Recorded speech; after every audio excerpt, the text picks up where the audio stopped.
Team India wicket keeper batsman Rishabh Pant మరోసారి వార్తల్లో నిలిచాడు.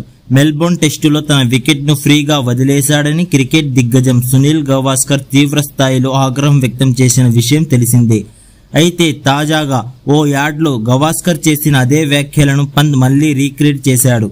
బార్డర్ గవాస్కర్ ట్రోఫీ 4వ టెస్టులో ఆస్ట్రేలియా బౌలర్ స్కాట్ బోలాండ్ బాల్ను రివర్స్ స్కూప్ చేయడానికి ప్రయత్నించి రిషబ్ పంత్ అవుట్ అయ్యాడు. అంతకంటే ముందు కూడా అదే షాట్ను ప్రయత్నించి విఫలమయ్యాడు. ఈ తీరును గమనించిన గవాస్కర్ ఏబీసీ స్పోర్ట్స్ కామెంటరీలో స్టూపిడ్ స్టూపిడ్ స్టూపిడ్ అంటూ తీవ్రంగా స్పందించారు. ఆ సమయంలో గవాస్కర్ గారు ఏమన్నారంటే, అక్కడ 2 ఫీల్డర్స్ ఉన్నారు, అయినా సరే ఆ షాట్ ప్రయత్నించావా? ఇది నీ సహజమైన ఆట అని చెప్పలేం. ఇది చాలా పెద్ద తప్పు. జట్టును ఇబ్బందిలో పడేసినట్లే. ఆట పరిస్థితిని కూడా అర్థం చేసుకోవాలి కదా అని అన్నారు.